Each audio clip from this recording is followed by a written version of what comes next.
hours a day, 8 days a week. Get ready for more Doc Real Radio.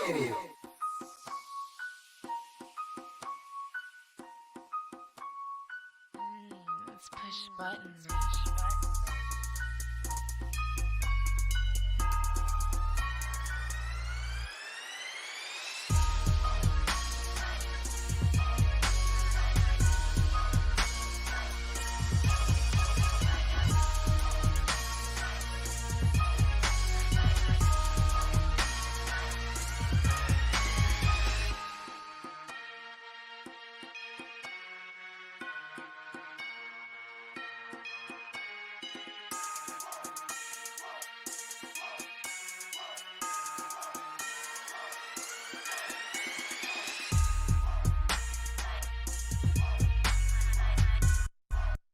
Testing 1, 2, 3. Hit it.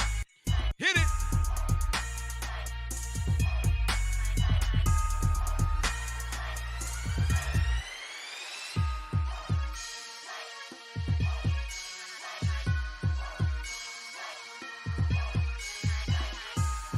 That was off on purpose. I was checking 2 different channels. All right, folks. I'm coming in.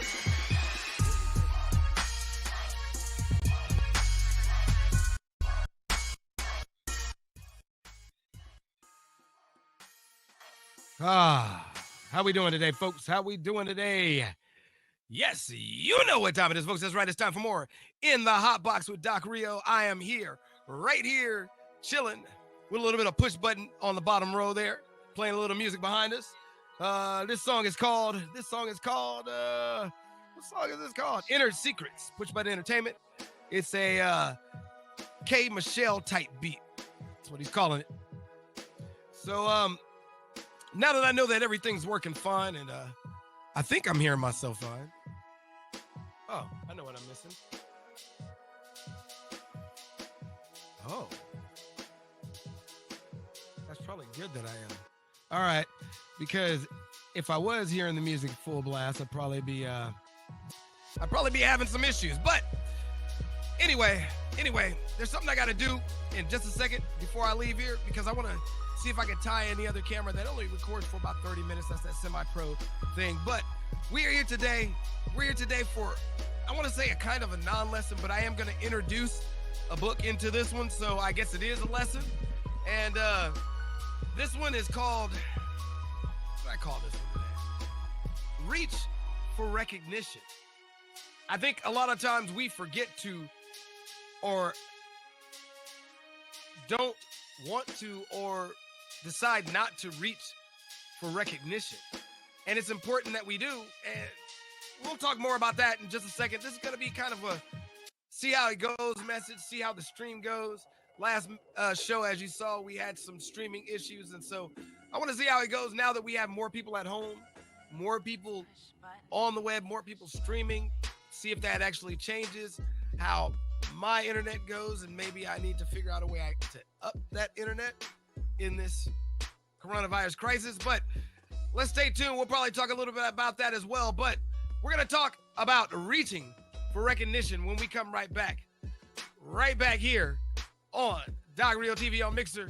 Stay tuned, folks. Stay tuned. And you know, we'll get ready to do this for the show. It's getting hot in here, so what? That's what that's all about. So, I just like to act silly. But you know, we'll be right back, folks. Stay tuned with more In the Hot Box on Doc Rio TV, right here on Mixer, live, coming to you. And for those who are watching, if you're not watching this live and you want to go ahead and find out when the next video is on either YouTube or you're hearing it on Apple Podcasts, go ahead and click that subscribe button. And if you're on YouTube, don't forget to press that bell for future notifications. I'm gonna make sure that TV sound is off too. And then next, if you want to get into our Discord chat, come on in, sign up. The link is below. You can come on, or you can go to docrio.com/Discord, and you can get into our live talks that I'm going to be starting them soon, especially now that we're in for the coronavirus. So stay tuned, folks. Stay tuned, folks. We can have some talks about the future of media, the changes of media, and what's going to happen with, our world as we know it today. How is our entertainment world going to change? So, how is our entertainment world already changing? I know many of you have lost the ability to do a lot of the events you'd like to do. So this is one thing we're going to talk about. This intro is pretty long today. So, but also, folks, if you want to find out more, you can always stop by docrio.com or any of the chats right there, the Facebook, Instagram, Twitter, or like I said to you before, YouTube. So stay tuned. We'll be right back with more on Reach for Recognition. I'm Doc.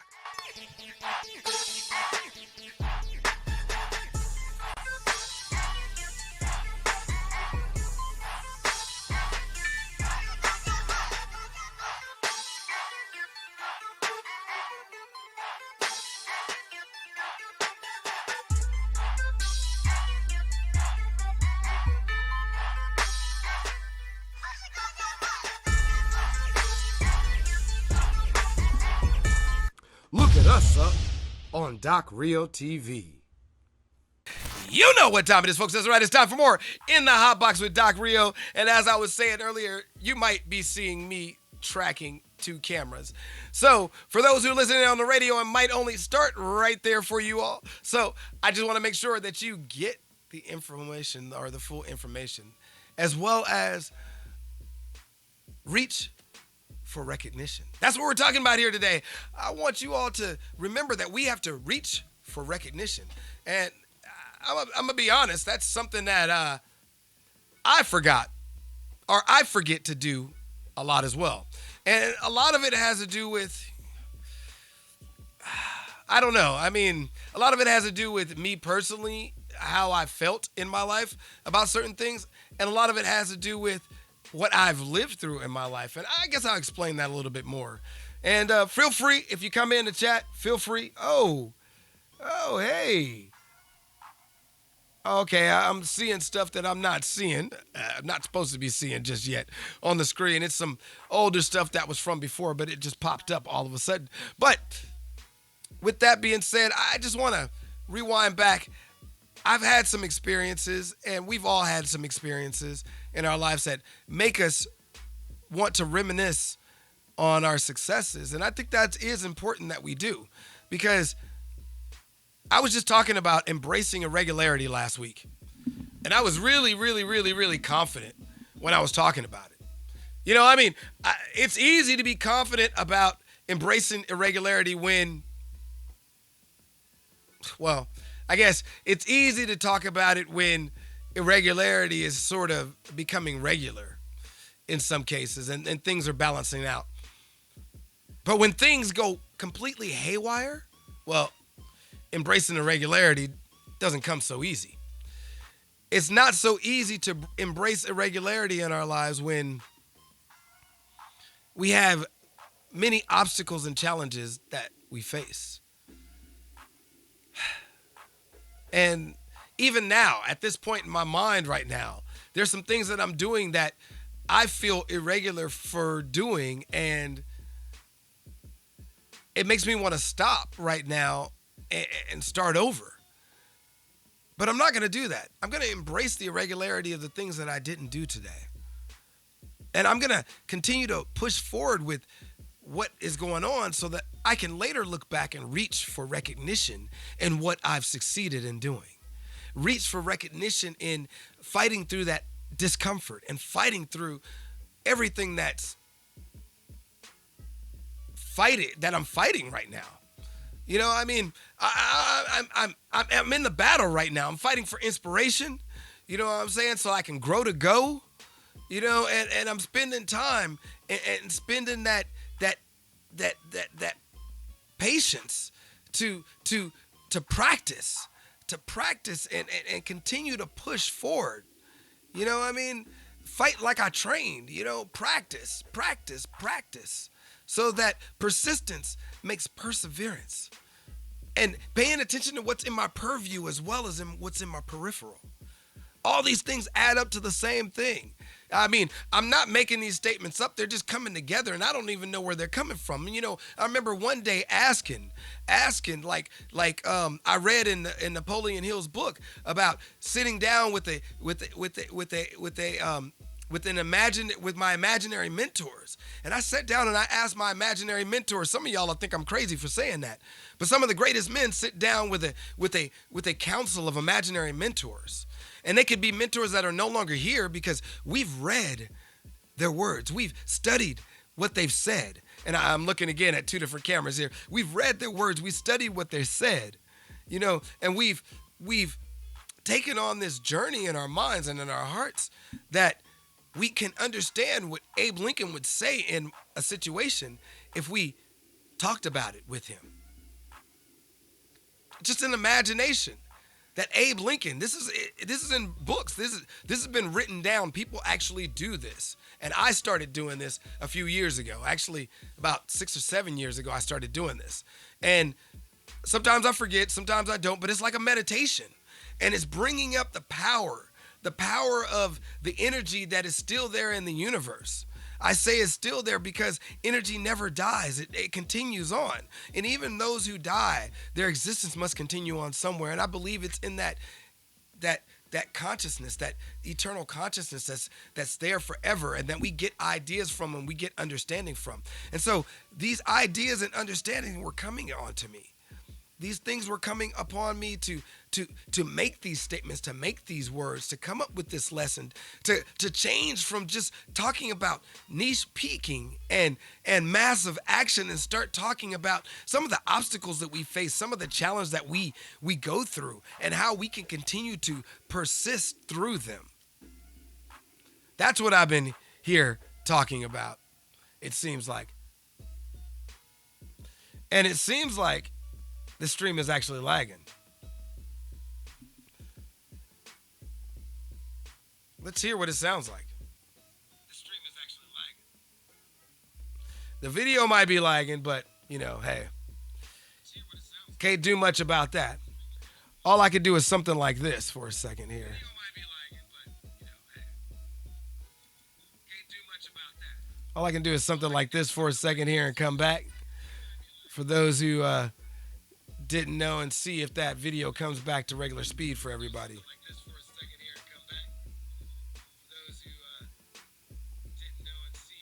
And it looks like it did come back to a particular speed. So I'm going to shut this volume off so you don't have to hear it. As long as the volume's coming through, as long as the audio's coming through, because that's the most important part. You don't have to watch me bobbing all around in this video. I don't have anything to show you just yet until I pull out the book and you can see the cover of the book.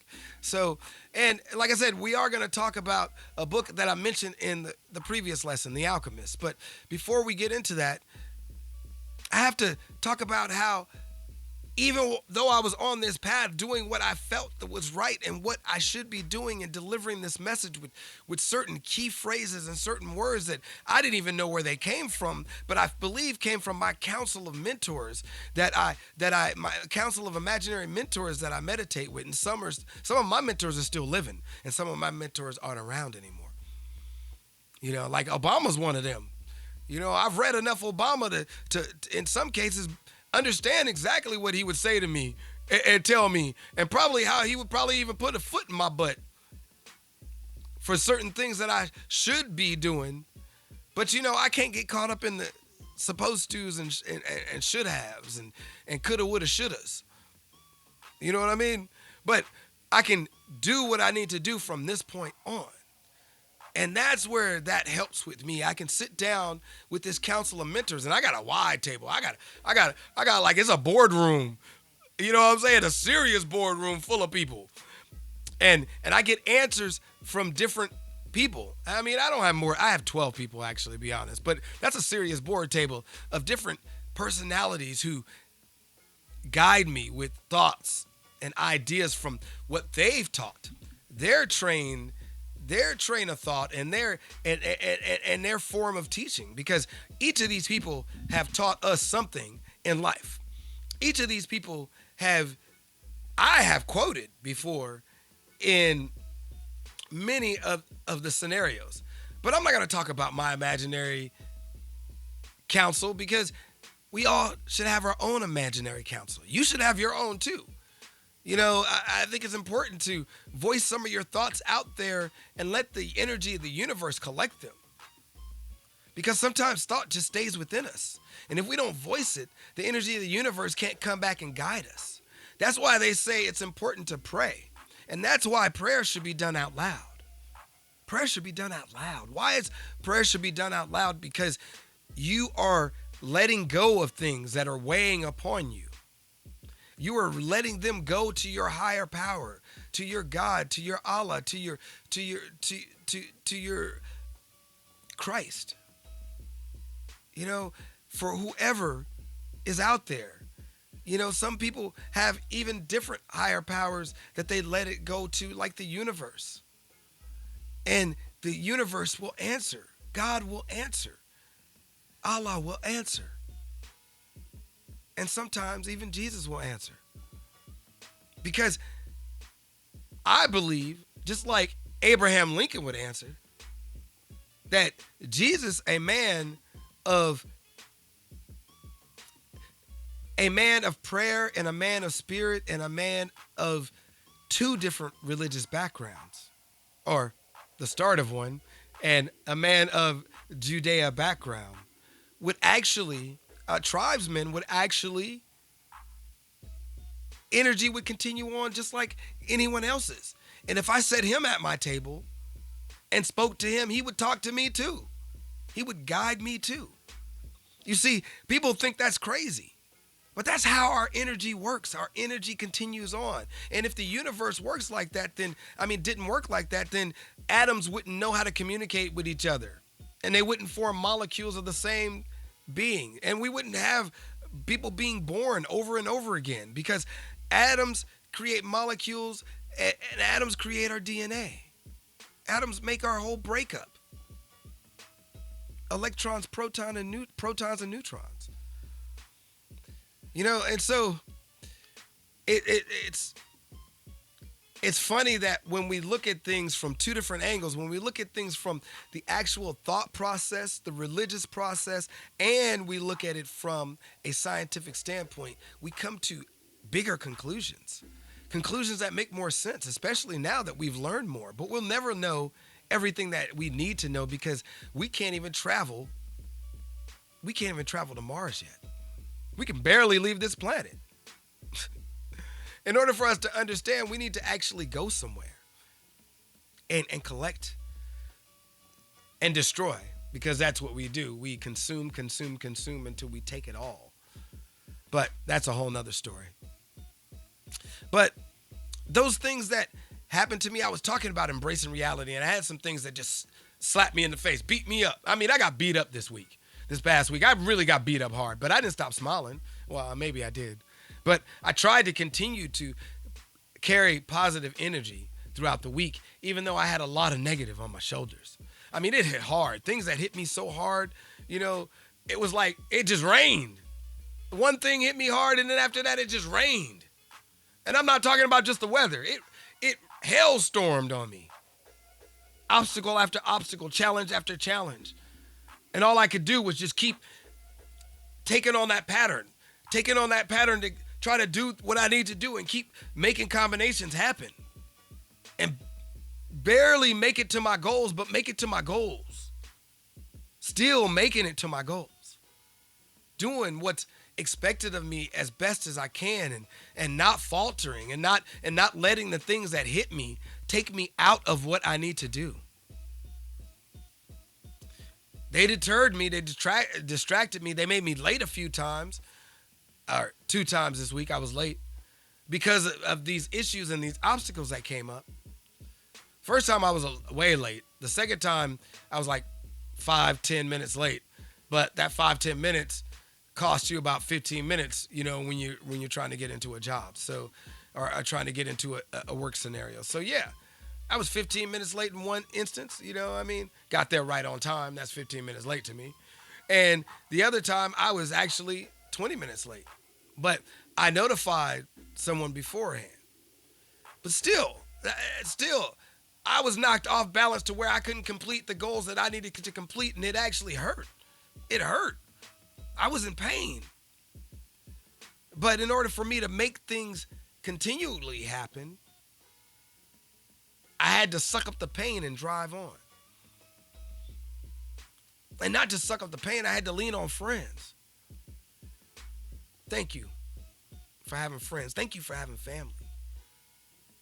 Because without friends and family, I wouldn't have been able to do anything but just take the pain. Without asking for help, I wouldn't have been able to do anything but take the pain. You see, sometimes even reaching for recognition is just asking for help. Recognizing that there are people around you that can help you. And I have a hard time with that altogether. And that may be the reason why it stems from me to have a harder time to reach for recognition. I can do good works, I can do great works, but not really reach out there and make and ask for things back as much. I don't ask for donations. I don't ask for tips. I don't ask for all that because for me, I don't know. I don't feel like that's something I should be asking for. But maybe that's something that my moderators should be asking for, because they come by to help me support the channel. Maybe that's something that my guests should be looking for, or my visitors or my viewers should be looking for. But I don't know. For me, that's, it's hard for me to guide people to my Patreon and say, hey, join the Patreon at the levels that I have been told that I should set them for. That's not something that's easy for me to do because that's donations. I'd rather come with a product. It's easier for me to sell you a product than it is for me to ask for a donation. You see, I have a different set of standards for it. It's easier for me to work and do a job and just give you results than it is for me to say, hey, I did that job and it was great. And I've had to learn how to do that for me. I had to remember my own story. That's why I said before, we gotta remember our stories. Because if we remember our stories, then we remember to reach for recognition. We have to look back at our history, remember our history. It's not just his story, it's our story. As I sang in that song, funny thing about history, it's not just his story, it's our story. It's your story. And if it's our story, it's your story, it's my story, it's history, then we got to look back at our stories and remember where we came from, but remember where we're going to, and remember the goals we set in place, like our dream boards or our dream boards. I got a dream board in a couple of places, but and our goals that we wrote down, and look back at our books and our writings and look back and say, hey, where am I going now? What am I doing now? What do I want to do now?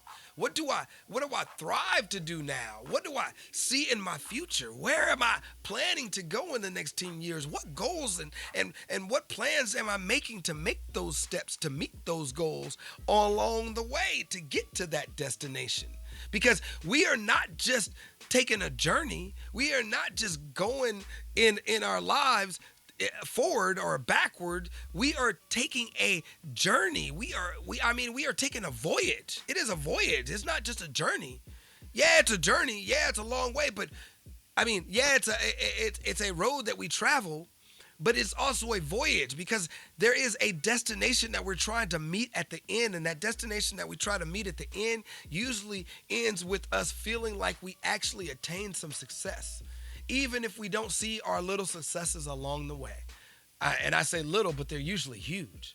They're usually huge, and we don't really notice them until we meet that end point and say, oh, we've actually made some successes.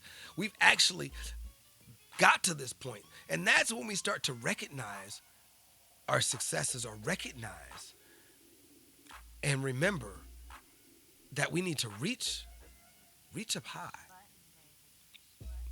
Reach up high for the recognition that we deserve. I've avoided awards and even in some cases was like, oh, well, I don't care if they don't give us that award for that. But you know what? I should care. Because they are part of the successes. They are part of those wins. We got to remember those wins. And if we remember those wins, we actually are more inspired.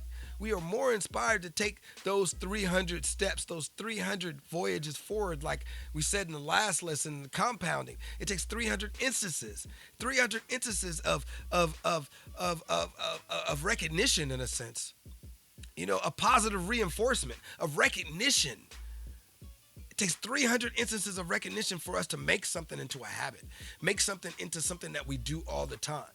So we got to give ourselves that positive reinforcement sometimes. We got to give ourselves that recognition sometimes by reaching out and grabbing it and bringing it back down to earth and saying, yes, I did. Yes, I can. Yes, I will. And yes, I do. Like I'm always telling people to do you. But if we're not reaching for recognition, we're not really doing anything. We're not doing ourselves. We're not being ourselves. We're not taking that journey. We're not taking that voyage. We're just living. Being happy with complacency. You know, I always thought, I always knew that I had a problem with that. And the fact that I didn't like to reach for recognition probably stemmed from the fact that I grew up in entertainment. No, I probably shouldn't touch my eye after touching that screen, but I think I'll be all right because I've been cleaning the screens and cleaning my hands a lot more often. See these beautiful nails? Anyway, I didn't like to reach for recognition probably because I grew up in the entertainment industry around people who always were getting recognition as well as I was always getting recognition. I felt like it was wrong for me to say, hey, treat me better because I did this. That's what I felt like I was doing instead of saying, hey, recognize that I did something great. That's what it felt like to me. It felt like, hey, you recognizing that I did something great is you treating me better, you giving me more. That's how the entertainment industry unfolds. That's how it seems. You know, I mean, at least to me, a lot of times that's how it feels. And the reason why it feels that way is because that's how people are treated. The bigger you grow, the more you get for free. I mean, Pele was probably the only person who can walk into a dealership anywhere in the world and get a free car. Pele. Yes, the guy who can kick a soccer ball upside down while doing a backflip and score a goal. Pele. The greatest who ever lived in football. You know what I mean? So, I mean, and before I became educated, I guess I knew this stuff. I know a lot more about history. You know, I was more educated about history in my life, and I love to learn more about history than anything else. That's why I was so upset that I got a not so good grade in the history class once. I was like, really? I love history. But it wasn't history enough or I didn't know enough or have enough strength in history for this particular individual. Who knows the reasons why? Or I may have left too soon. Who knows really the reasons why? You never know with me. I might have actually left too soon. You know? Because working in the industry sometimes gets me all over the place. So, but I like, when it comes to entertainment, I like sitting in the shadows. I do that. I do like that. It's one thing about sitting in the shadows that makes me feel good. You know, sitting in the shadows is like, for me, is what we call producing, camera, gripping. Gripping is really, to me, in the shadows, even though a lot of grips complain about not having anything to do. But a lot of times, you'll get on a set and you'll grip and you'll sit back for maybe 2-3 hours.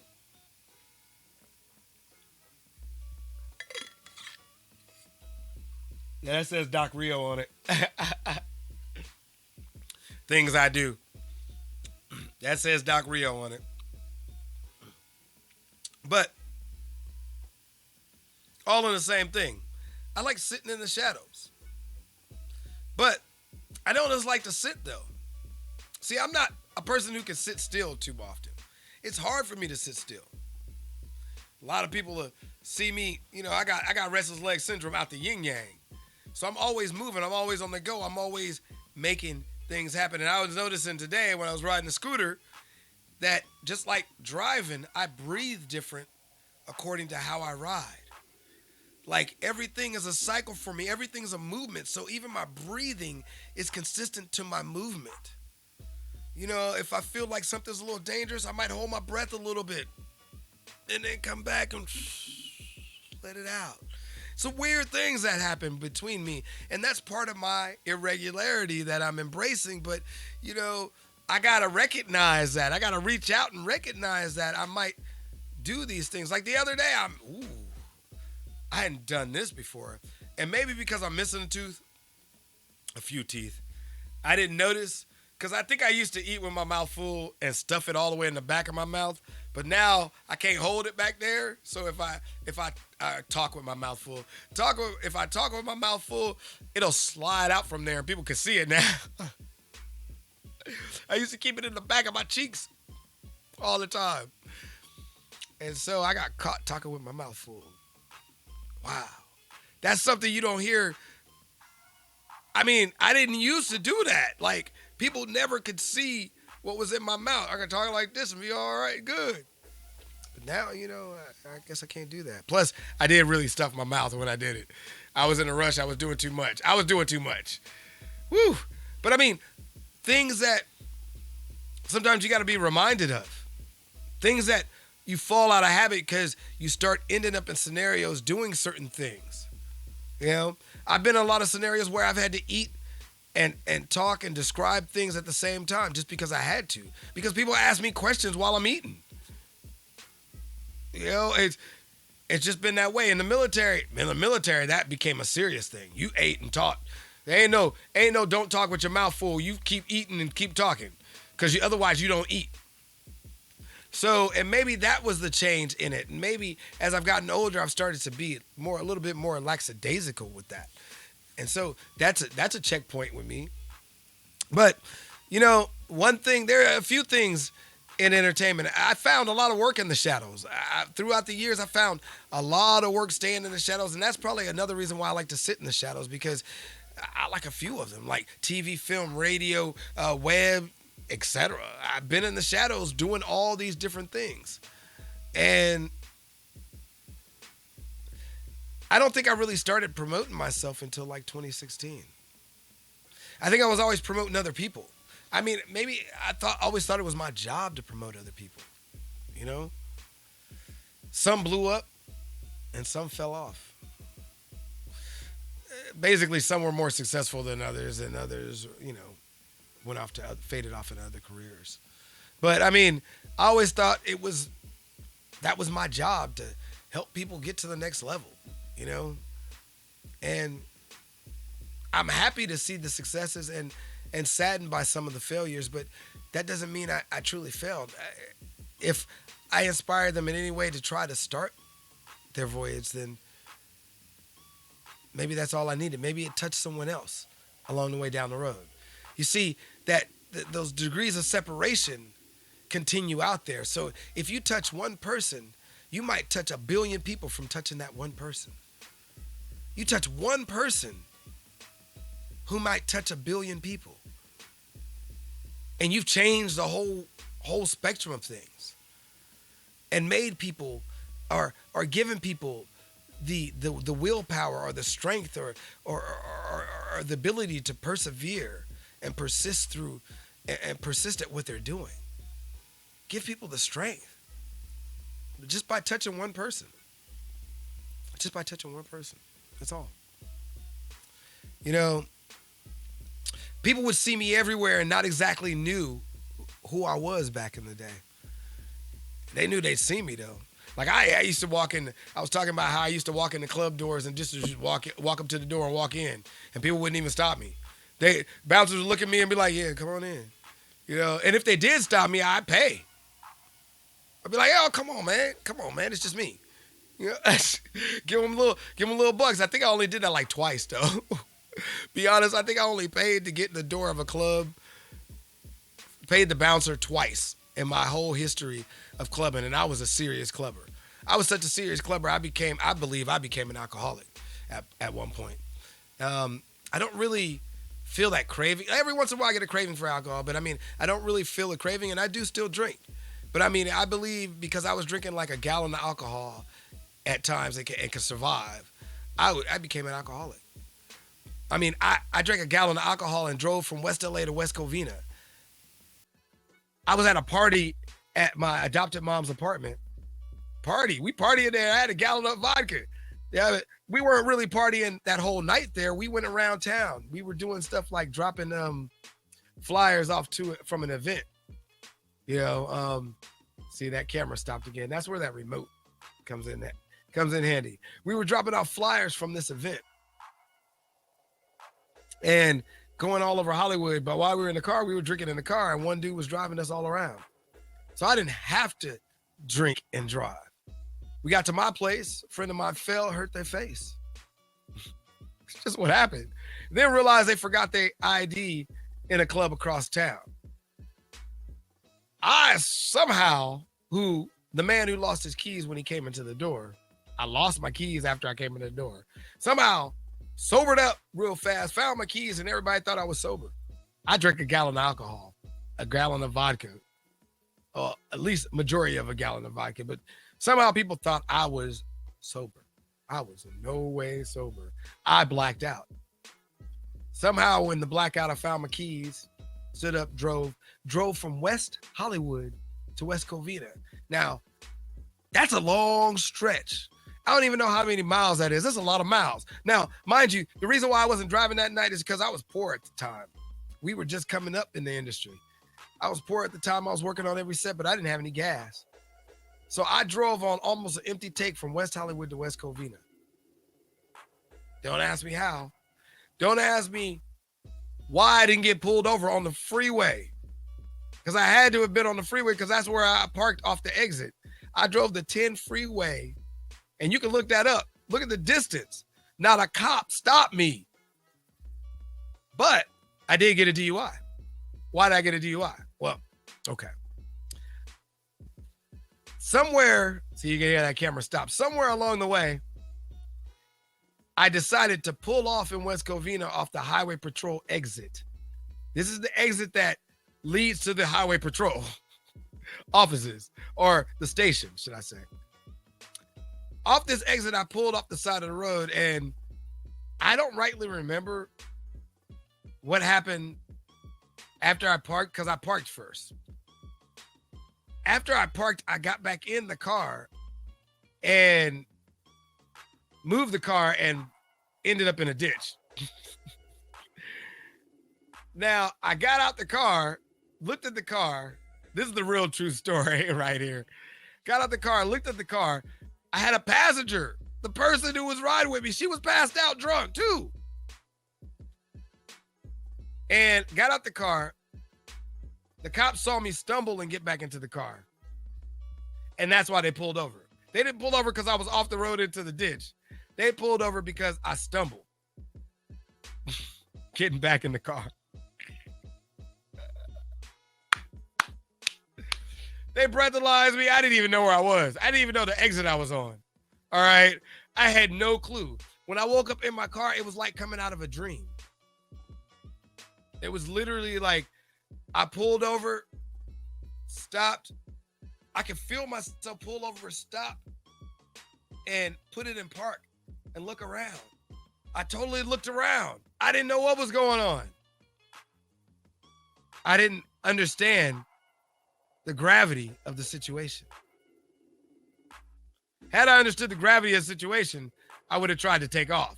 Had I understood I was on the Highway Patrol exit, I probably would have done something worse.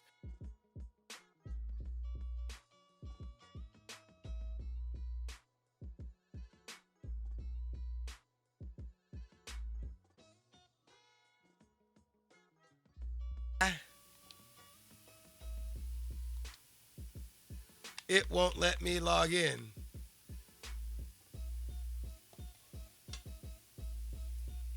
So, Christian Slater.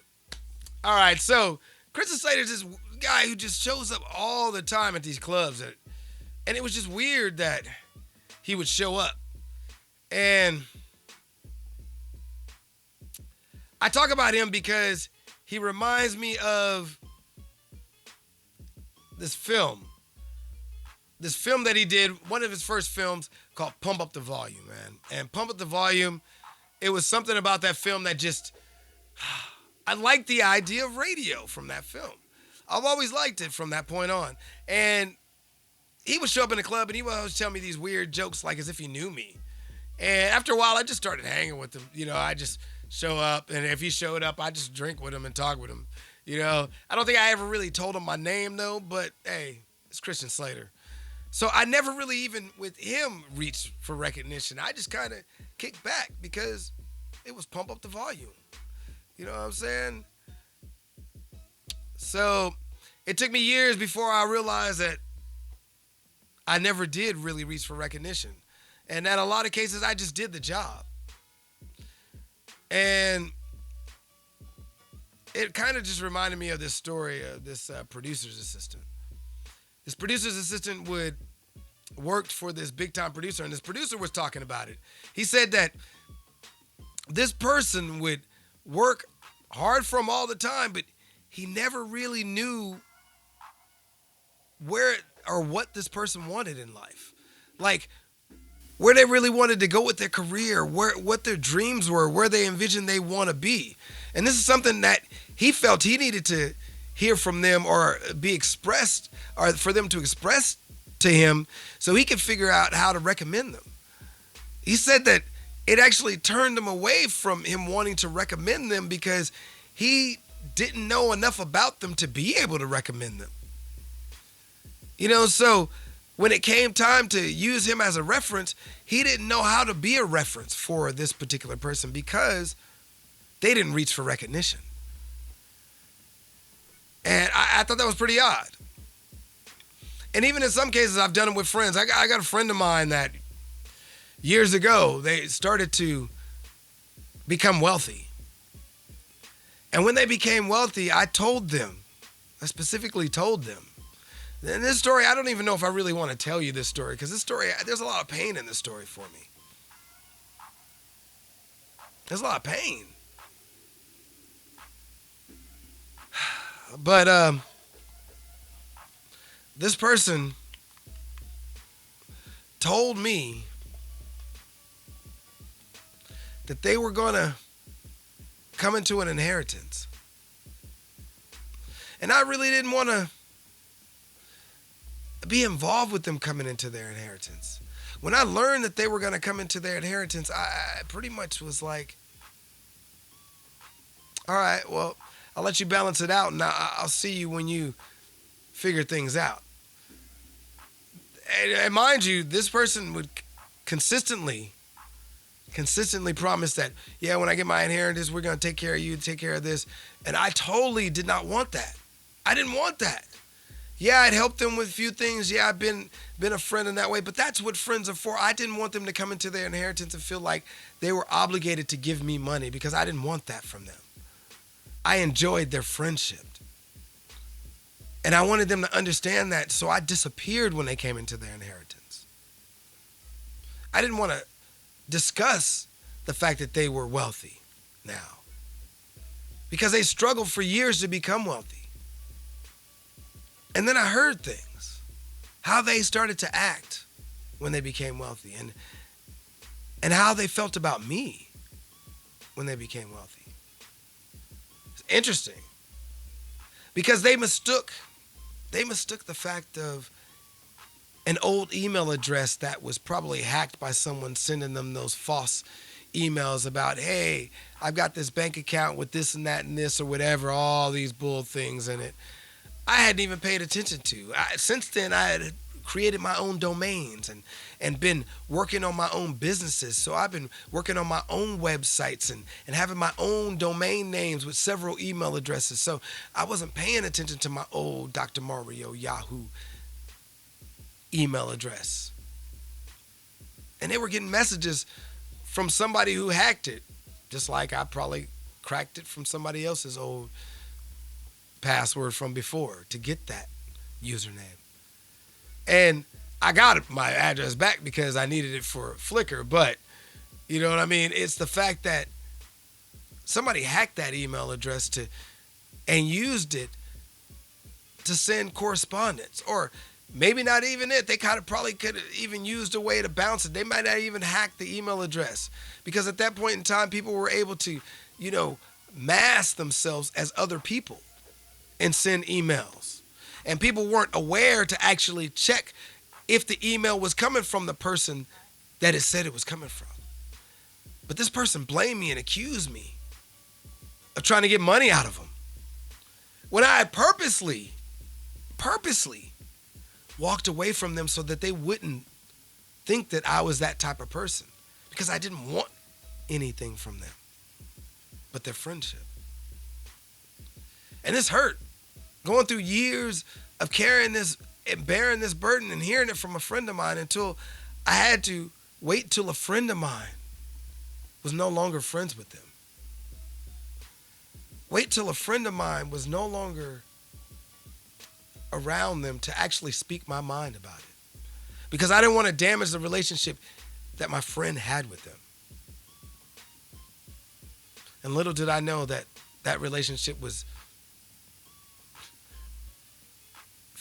I felt like that relationship was just as not important to them as my relationship wasn't.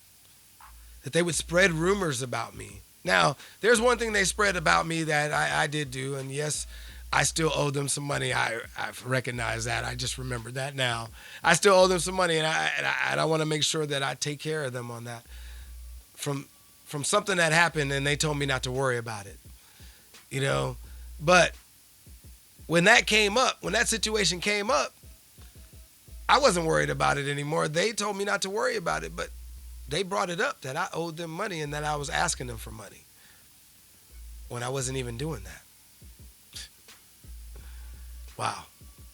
You learn who your friends are along the way, and sometimes you get hurt by them really bad, even when they don't even realize they're hurting you. I wonder if those messages might have hurt her, and maybe that's the reason why she said that stuff and carried that anger towards me. The problem is that friend not only stopped being her friend, but he's no longer with us today. And it's because of that feeling of not feeling a part of the friendship that we held.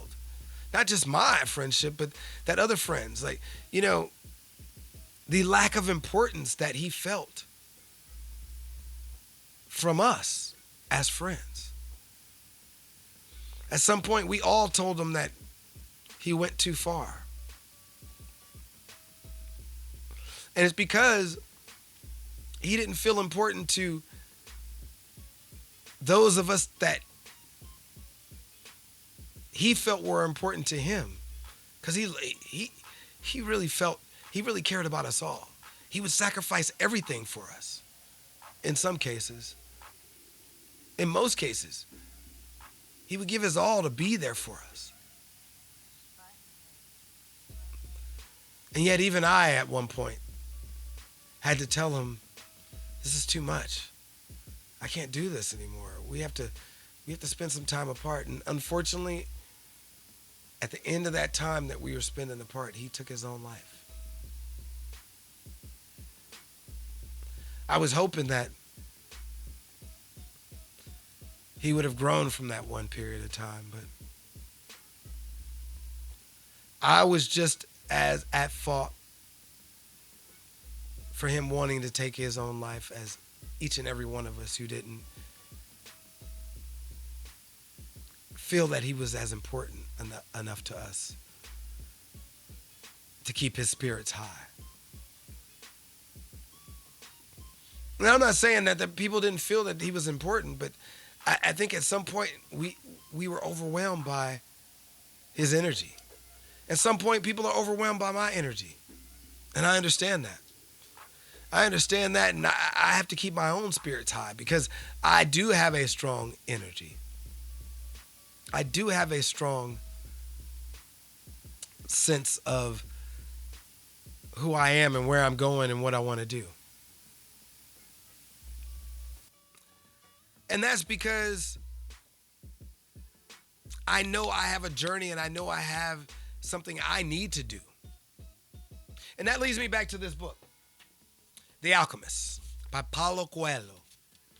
The Alchemist here, in this book, he takes us on a journey. Did I put it upside down? I did put it upside down. The Alchemist by Paulo Coelho. And in this book, he takes us on a journey. A journey of one person, one individual. And how they were seeking their dream, their vision, their goal. And the things that came up against that person, and the things that they had to face, the obstacles that they had to make it through, to get there. I mean, we all have obstacles we face. And sometimes these obstacles stop us from making our journey. And sometimes these obstacles carry us through our journey. And that's what Paulo talks about. Paulo Coelho talks about personal legends. Matter of fact, he's talking about a boy who wants to learn something one day. Basically, he's talking about a boy who wants to learn how to turn lead to gold. Learn how to change things, and it's just part of his want. And the Alchemist says to him, that is my personal legend. That's not your personal legend. Your personal legend is to find your riches by taking your journey, taking your goal. I mean, taking your voyage, meeting your goals. And as this kid is meeting his goals, he goes through this battle. He goes through this battle of losing everything and gaining everything back. People stealing stuff from him. You know, somebody stole the cap, the hood ornament off my Mercedes. I mean, we're going to lose things, but we have to not fear losing things. We have to not get so upset when we lose things, because they're only things. They're only material things. We can always gain them back, and that's part of taking that voyage to make our personal, to meet our personal legend. And when we take that voyage, the universe, as Paulo Coelho says, the universe will come together, and everything in the universe will come together in nature and help us on that journey. Sometimes the help we get isn't the help we want. Sometimes the help we get could be losing everything. We could actually lose everything. And that be the one thing that helps us on our journey. And if so, we have to be comfortable with that. We have to be comfortable with the idea that we could lose it all and start fresh. As I said before, most millionaires, some millionaires have lost it all. A lot of them have lost a lot of it and had to come back up. Life is not a voyage up a steep hill. It's like we say in Fort Knox, Kentucky. It's full of things like agony, misery, and heartbreak. Hills that are paths that are steep, like agony. Paths that curve and have a steepness to them, like misery. And heartbreak. Paths that go up and down, up and down, and up and down. And by the time you're at the end of that 15-mile road march, no matter if you had to run around the platoon, like Private Powell in Full Metal Jacket, with the weapon over your head, but I didn't have to do the weapon over my head. I had to run back and forth between a company with 30 members in each platoon, 30 or more members in each platoon, in ranks down a line, and the ranks, they had to be like a meter apart. A meter is about the length of an M16 apart. 3 feet. 3 feet equal a meter. So had to be about a meter apart from each other, walking in line. And so you figure a company, Alpha, Bravo, Charlie, and Delta company, Alpha, Bravo, troop. We're troops. So we had Alpha platoon, Charlie, Bravo platoon, first platoon, second platoon, third platoon, and fourth platoon in Charlie troop, 515 Cav. All right. And in Charlie troop 515 Cav, we had 30 plus people. Delta, fourth platoon had a lot more than that. They had extra people.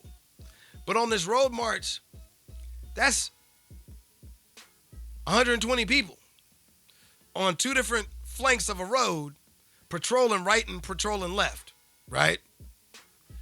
And those who were patrolling had to be a meter apart from each other in their patrol.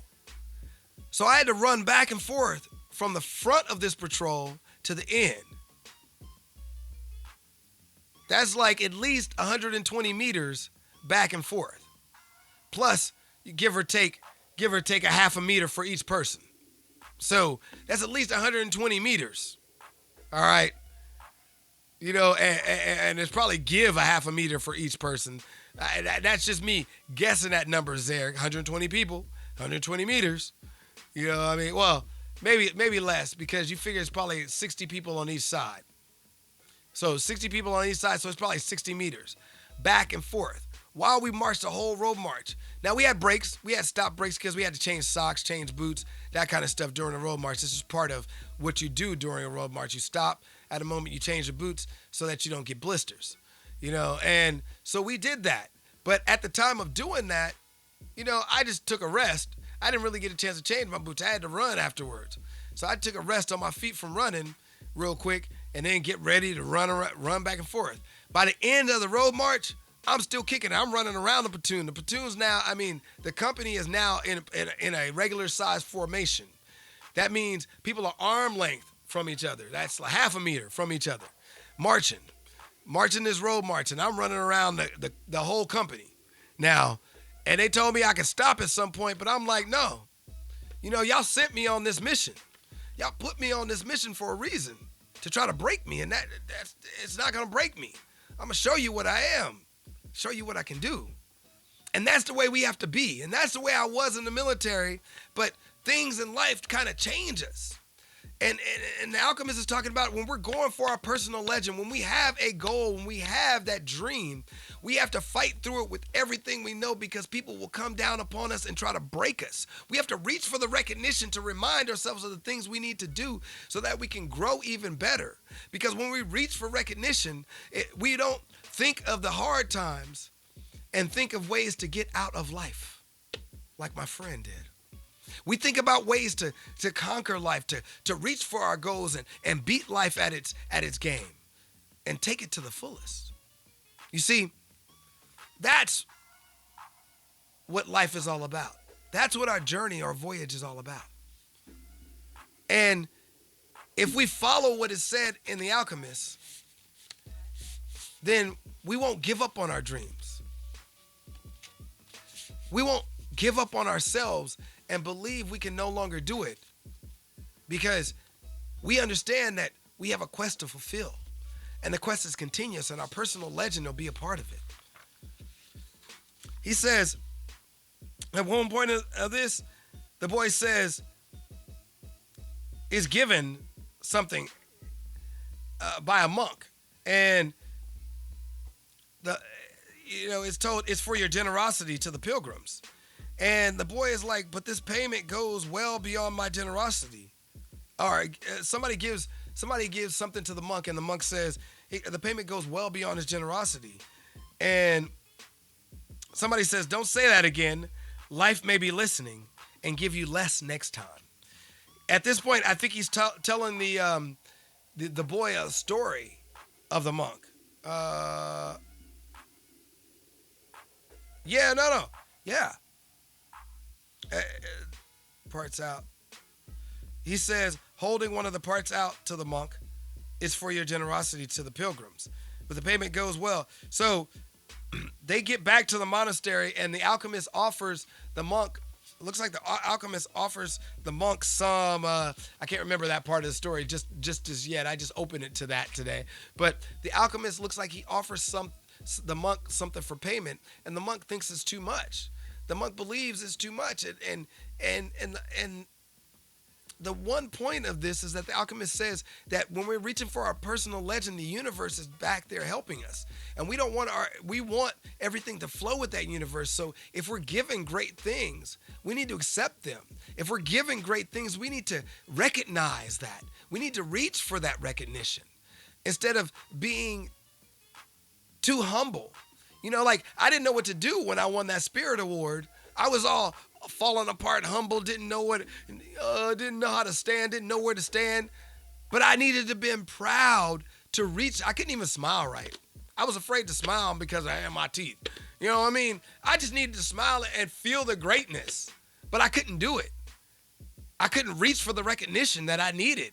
I need to reach for that recognition. I did afterwards because other people forced the recognition upon me by reminding me that I need to reach for that recognition. Telling me, look, you did great things. Come on, Mom. Come on, man. You're always happy. You're always this. Why weren't you able to smile on stage and, tease me? The person who announced it, Troy announced me for this award. My boy, my son, as he called me. You know what I'm saying? He announced me for this award. And even in the announcement of this award, I'm like, my boy, my son, he talk about me. Nah, they ain't giving me no award. I wasn't even expecting that I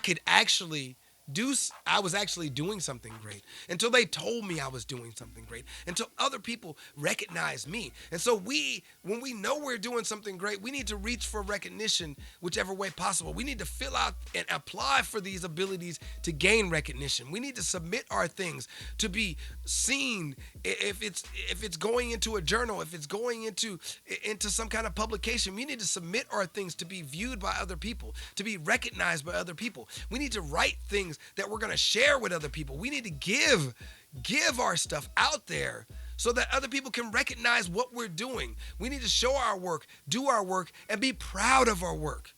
This idea that we aren't supposed to be proud of what we do. Be proud of what we do so that we can do more and grow. And that's what I want to talk about here today. And that's pretty much all I came to talk about today. I want you all to know that with the recent current events and the coronavirus events and everything going on, and I said I was going to talk a little bit about the coronavirus. It is changing our world today. And I want you all to pay attention to these events out here. Pay attention to how our leadership is acting. Pay attention to how our world of scientists are acting, and try to make sure you gather the right information. Don't panic shop. Don't panic buy things off the shelves because you believe that you're going to need water, when water is fine out the tap. Don't panic buy Purell because soap and water still works. Don't panic buy and get out there and get in fights and war because that is showing the true nature of us as human beings, that we will fight for me instead of we. Be out there about we and try to reach out to the people in your community. I mean, I go out there all the time and I try to talk to them. Don't fear each other because the fear of the unknown will cause the unknown to happen. When we fear things, we destroy ourselves. Let us have fear, but have intelligent fear. Have intelligent fear from those people who have been there long enough to tell us the knowledge that they have learned from it. And let us not listen to those leaders that don't give us educated information. Educational information is what saves us. Educational information is what will help us go on. And if you believe that you might have the coronavirus or believe that you are getting ill, self-quarantine. Self-quarantine just for your own sake. And see if you can see a doctor. See if you can get to a doctor and find out if you can get tested as well. This is Doc. I hope that you enjoyed this show, even though it was broken up and I had to use 2 different cameras and make the change and embrace my irregularity even more. But remember, we have to reach for our recognition. And in reaching for our recognition, I want you to know that I'm going to take a small break from streams. This is the 12th show. This is the 19th show. Maybe it's the 18th show of this particular series. Yes, this is the 18th show of this series, and this is the 12th show of this season. So, this season is like the 12th show, but I'm calling it 18th show of the whole season because the season is really a year for me. But for this particular Back to the Basics season, it has been almost half. I did half last semester, and I'm doing half this semester. 10 shows apiece, 20 shows. Right now we're at 18, plus there's another 2 of other shows out there that I did put out, but those shows aren't included in the series. So we're going to have 9 for each of these shows, each of these lesson series, and I'm going to cut some stuff up from you. I won't be totally gone, but we're definitely going to take this break off and see what happens with the coronavirus and start looking into some of the news that can be provided. And I might come back and start doing news broadcast on here. You never know. We'll see how the broadcast goes, and we'll see if I can ever get logged right back into Microsoft, because sometimes that happens where if you log out of Microsoft, you can't get back in. And in some cases, certain accounts can't get into Microsoft. Only certain accounts that are partnered and different things can. So with that being said, this is Doc. Stay tuned for more as we get ready for the Doc Rio Roll, and I will see you in a few weeks, folks. Stay tuned. This is Back to the Basics, and this is In the Hot Box with Doc Rio. I'm out of here. Stay tuned. Peace. There it is. If you need to reach us on Facebook, it's at doc.rio, yeah. On Twitter at Doc Rio Rants. On Instagram, the picture way.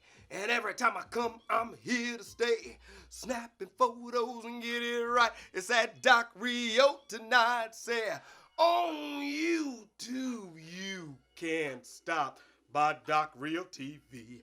That's where you see me. That's where you see me. Hit us up on RioBucks.com.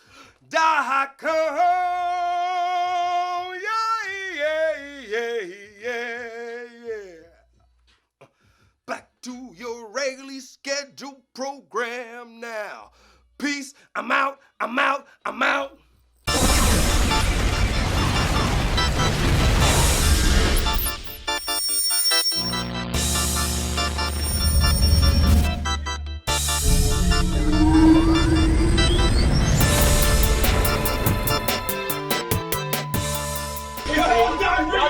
Doc Rio TV.